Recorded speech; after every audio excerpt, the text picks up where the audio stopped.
Alors voilà la Jeep 1964 Hotchkiss M201, modèle 24 volts, équipée en radio.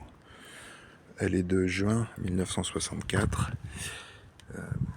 Ici, son numéro de série 24 929.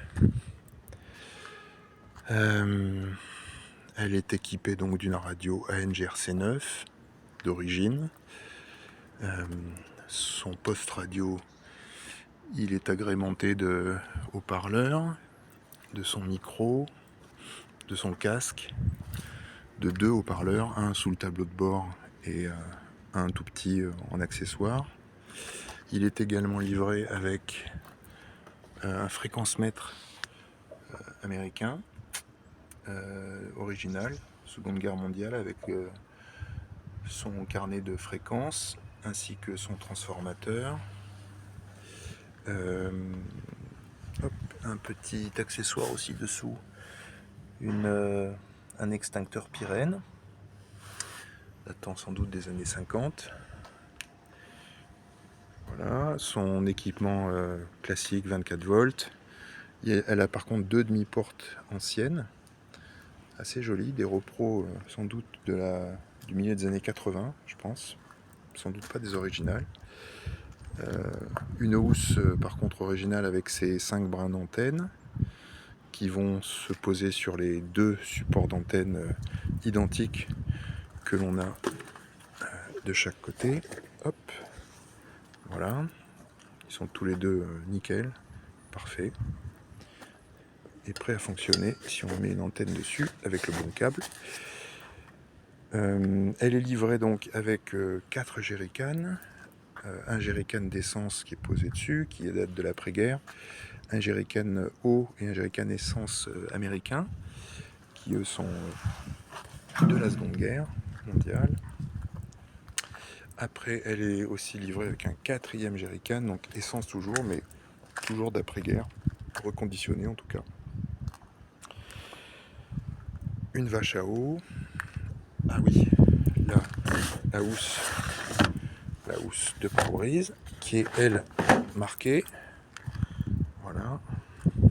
Une belle housse qui date sans doute d'une repro des années 80 aussi. Très très belle toile, que je mets quasiment jamais, tout son pliage. Hop. Voilà. Après, quoi vous montrer d'autre? Elle a donc un système de blackout intégrant les clignotants. Les clignotants ne sont pas visibles comme ça. Par contre, le propriétaire précédent, avant moi, avait déjà mis un blackout, un faux, qui marche pas, américain, et un rétroviseur américain. J'ai vu également... ah oui, j'ai oublié de vous dire que donc j'ai remplacé les feux arrière par des systèmes bien plus visibles, pour de la sécurité tout simplement. Elle a son lot de bord avec sa pelle, sa hache, son levier de démarrage, sa manivelle. Le tableau de bord est assez simple. Un bouton pour les clignotants, un bouton pour l'essuie-glace, sa commande de phare, route au pied, veilleuse ici. Vous la tournez et hop, elle se met en marche. Starter gaz par câble, donc la tirette des gaz, et puis une tirette en plus qui est celle de la sirène qu'on va voir après. Un tableau de bord entièrement français, en Gégère, donc témoin d'essence, témoin de pression d'huile, compteur de vitesse, témoin de température d'eau et de voltmètre, d'ampèremètre plutôt. Ici donc juste une petite anomalie.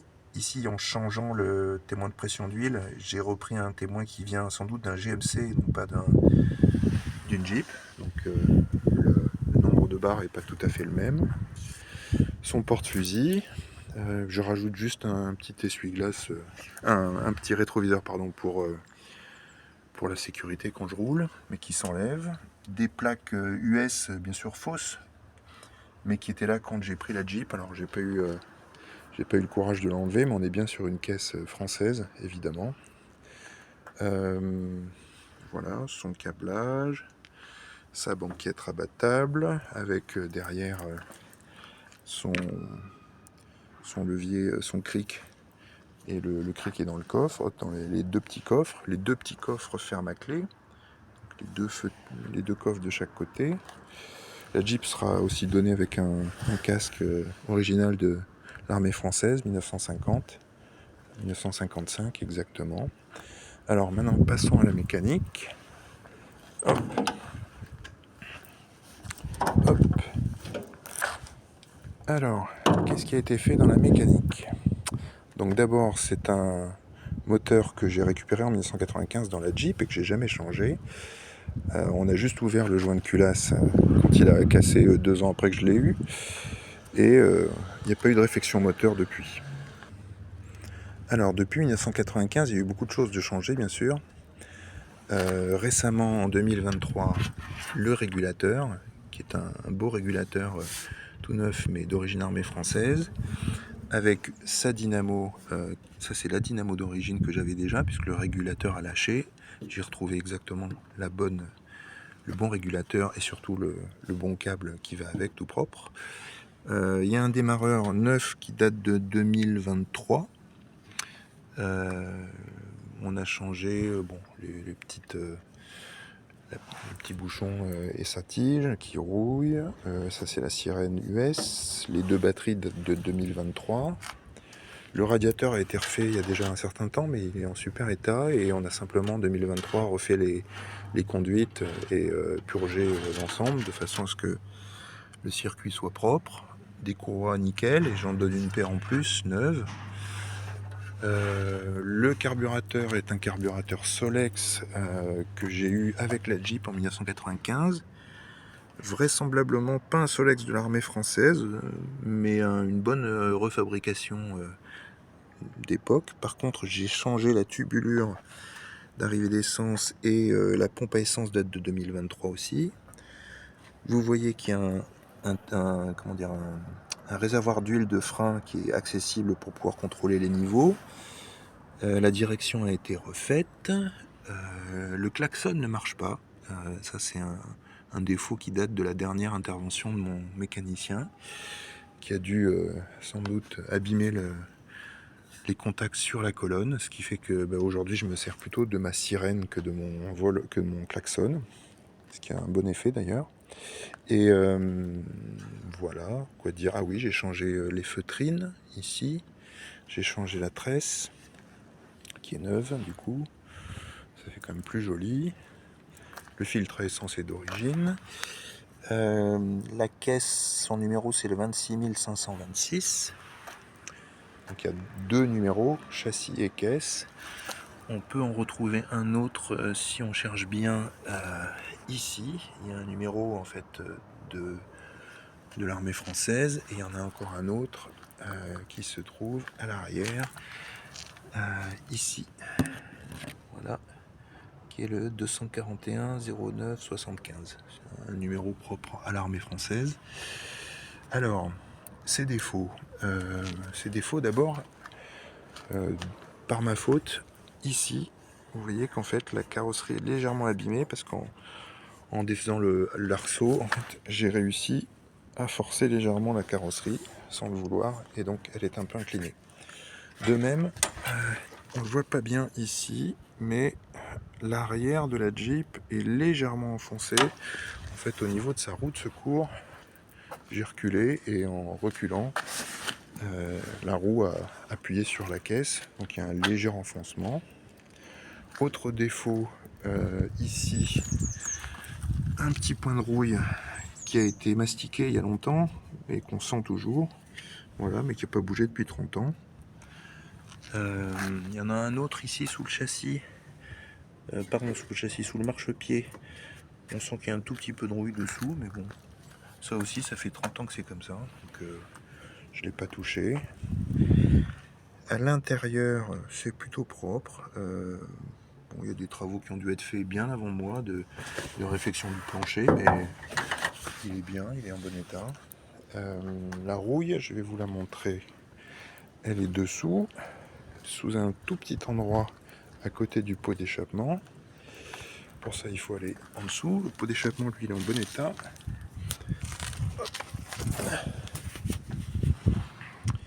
Il avait été changé il n'y a pas longtemps, le silencieux. Ils ont tendance à vieillir vite. Alors, la rouille, elle est présente ici. Hop. Voilà. Dans le petit, l'habituel profilé dans lequel il y a du bois. Mais ça fait 30 ans que c'est comme ça. Que j'ai mis de la graisse, que j'ai frotté, que j'ai traité.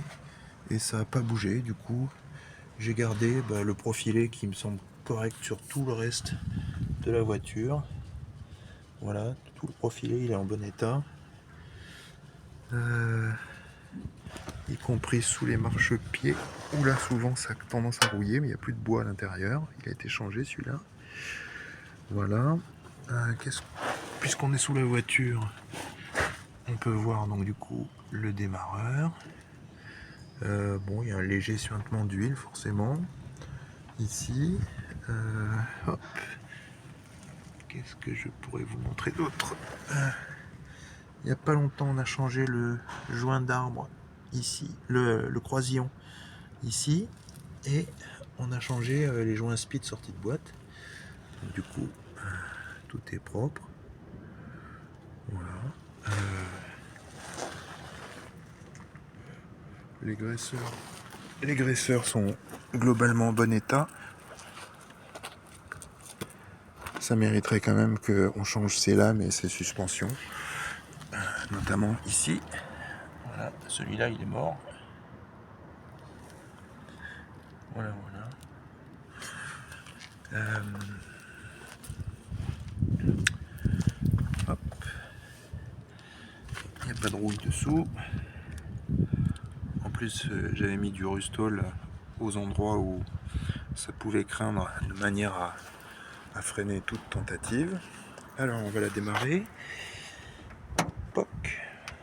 Légèrement du starter, pas de gaz. Un tout petit coup. Voilà.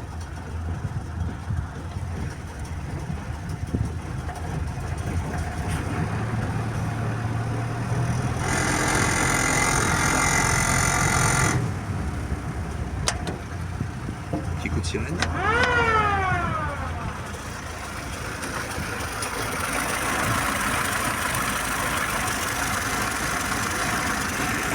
Bougies blindées qui ont déjà une bonne quinzaine d'années, mais que je ne change pas tant que tout marche bien. Je ne touche pas à l'allumage.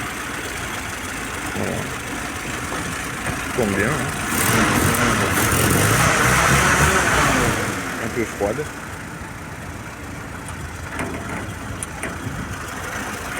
Elle est un peu froide, elle n'avait pas tourné ce matin.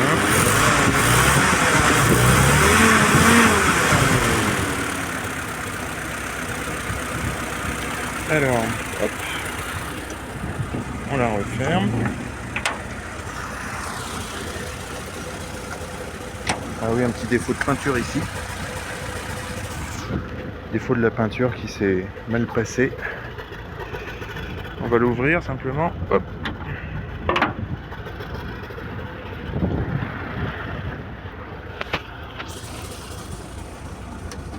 Hop.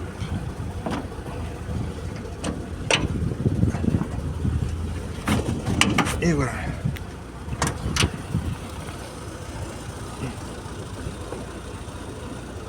Alors, faire gaffe aux habituels. Voilà. Aux essuie-glaces qui sont pas faits pour. Mais voilà son look une fois qu'elle est ouverte. Hein. Je vais pas vous mettre la housse américaine par-dessus, mais donc voilà. Et j'avais oublié que j'avais changé aussi les petits soufflets en cuir, quand même toujours plus joli.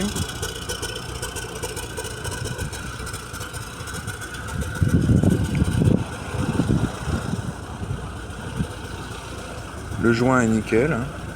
Le caoutchouc super propre.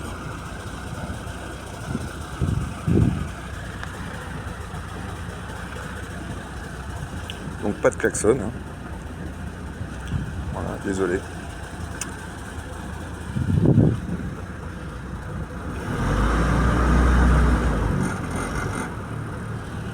Et là donc les clignotants. Ah ben il faut d'abord que je mette les phares. Hop, les clignotants.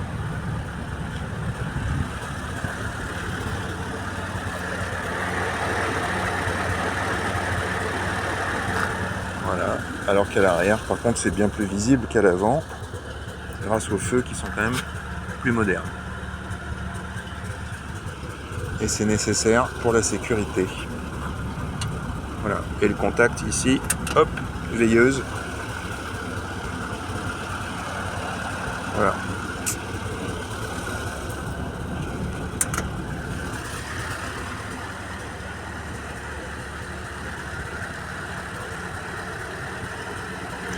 Voilà, Jeep Hotchkiss M201 de 1964, juin exactement, avec sa caisse, son châssis d'origine, pas reconstruite, un moteur en bon état, elle tourne nickel, elle est prête pour aller se balader assez loin, et elle est entretenue avec amour depuis 30 ans, donc de quoi vous amuser un petit peu pour les 30 prochaines années.